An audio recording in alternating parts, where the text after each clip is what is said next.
Hello, General Biology, and welcome to Chapter 6. In this chapter, we're going to take a look at humans in the biosphere. And we're going to do this in the same format that we did with the last screencast and play pause it so that we can watch some videos. I think that worked out really nicely. So one of the things that I want you to do is I want you to set your mind to think globally. I don't want you to just to think in your area that you live, things like this are not happening. Climate change, the use of our natural resources, is a global effect. What we do here impacts people across the world. So I want you to expand your mind, think about that, and in light of the idea that one of the critical concerns of mercy is the earth. This is a great chance for you to put what we've been practicing and talking about into practice. So one of the things we've already said, and we know from the last chapter, is that there are 7.1 billion people on the planet. And humans are going to have an effect on all the environments because of our use of agriculture, the way that we develop, and our industry, the things that provides us with the resources that we need in order to survive. So all of these impact the quality of the natural resources. And we're just going to look at natural resources as being soil, water, and the atmosphere. But you'll hear me use the term ecosystem services. And ecosystem services are everything that our resources provide for us: fuel, pesticides, natural pesticides, water storage, food storage, purification of our air, purification of our water. The list goes on. So I want you to think that way. Let's take a look. I have a video here that I want to show you. And this video was filmed by NASA, and it is the Earth at night.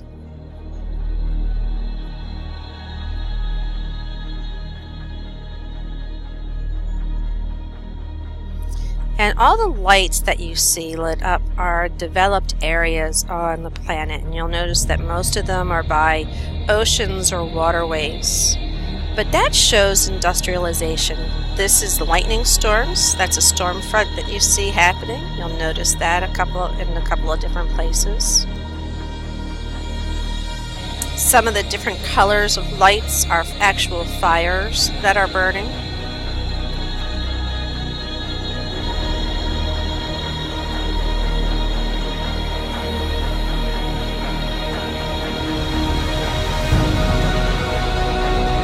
That's Florida.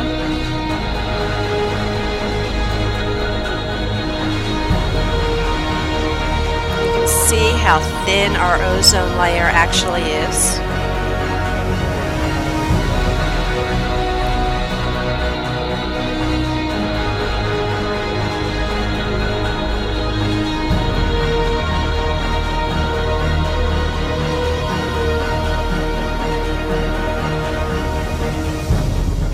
These are the northern lights, the northern borealis lights.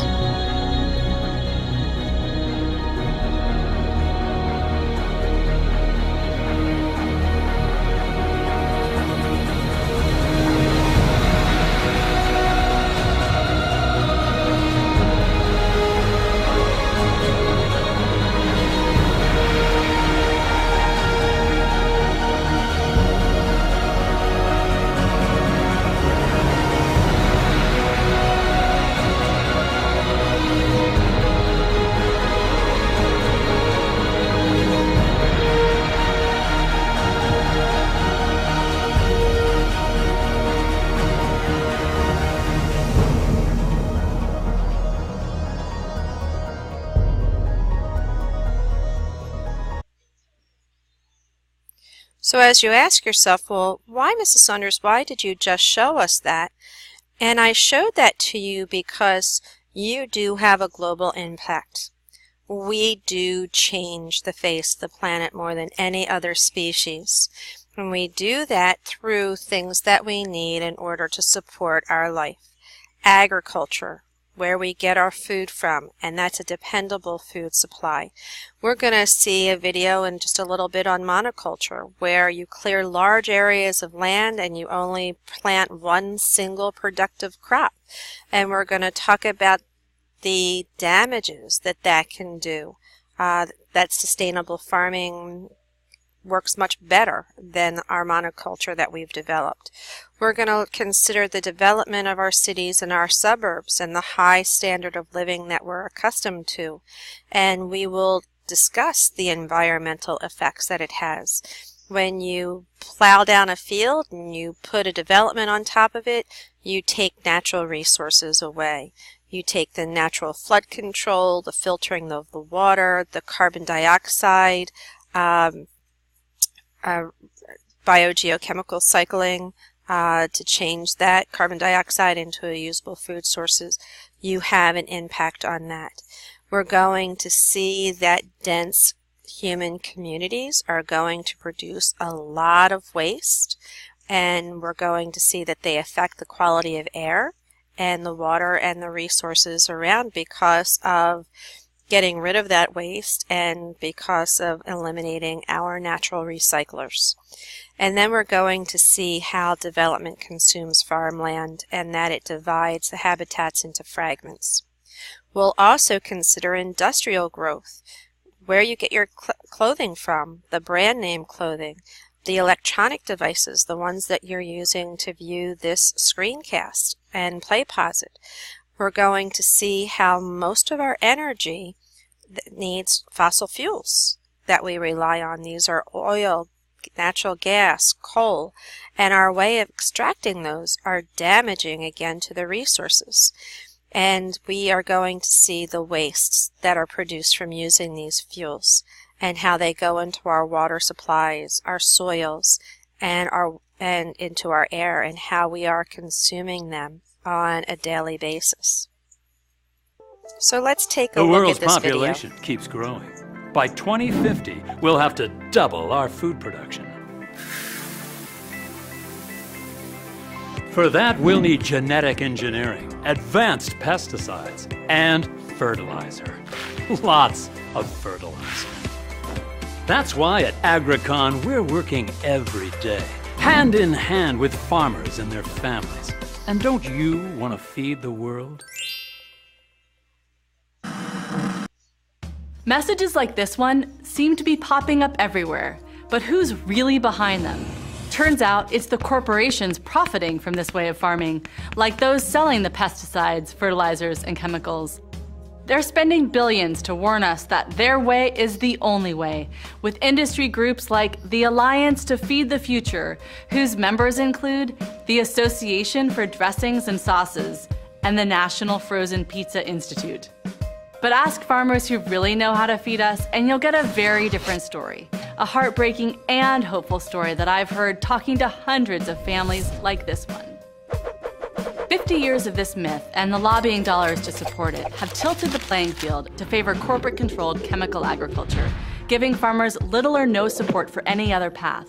So it's easy to understand a lot of farmers feel it's either get on board or get out. Getting on board means farmers stop practices that keep soil healthy and go for single crops.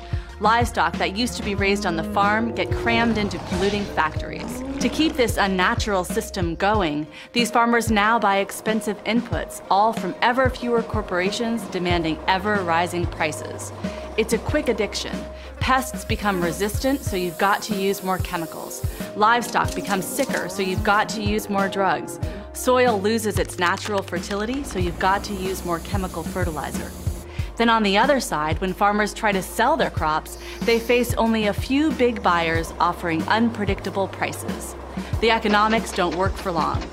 Over the last 50 years, millions of desperate farmers have had to sign contracts with corporations that dictate their every move, or have lost their farms altogether.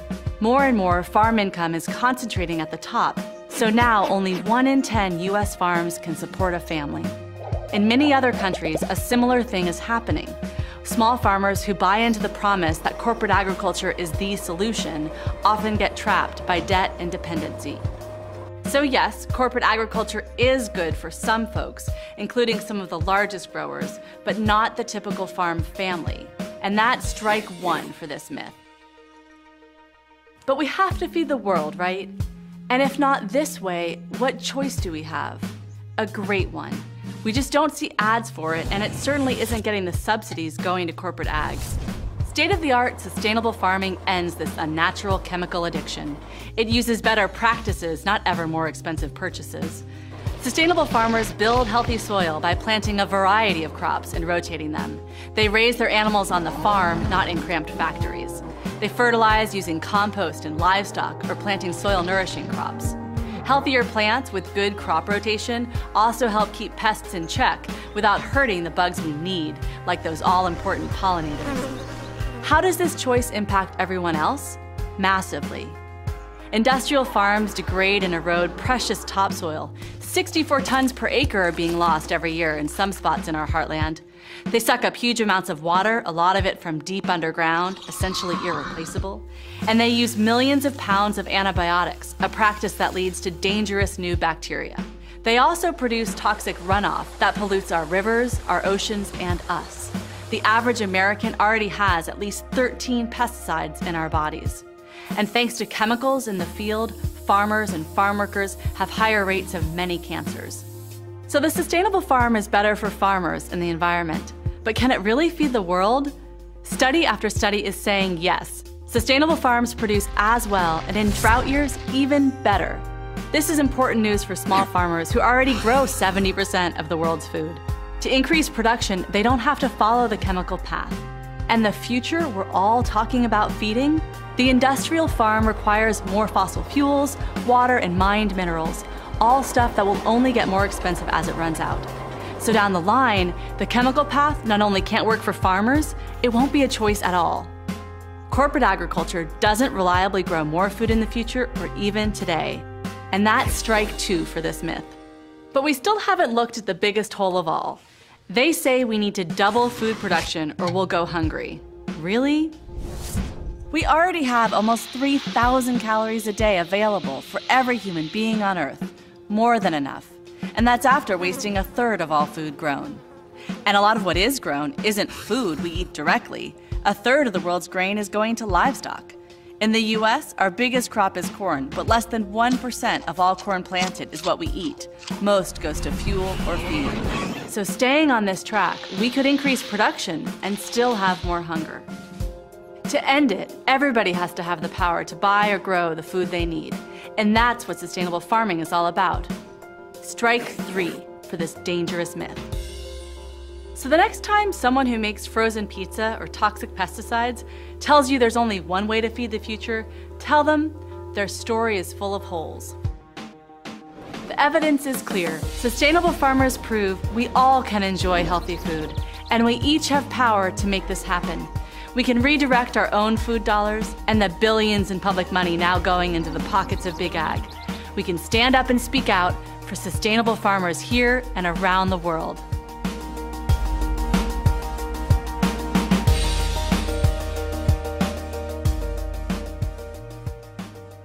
Okay, so what did you think about that video? Did it shock you?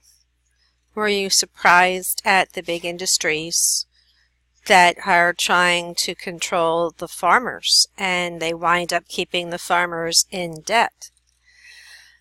These are some of the things that we need to consider because we're going to be talking about the difference between renewable resources and non-renewable resources.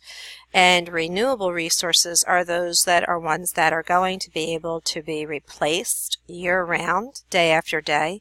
And non-renewable resources are going to be processes that take for thousands of years or more to replenish, and they don't happen within a reasonable amount of time. So we're going to look at sustainable use. And the first sustainable use will be sustainable development. And that's what we're going to talk about when we come back because we're almost done this screencast. So I'll see you in a few minutes. Bye.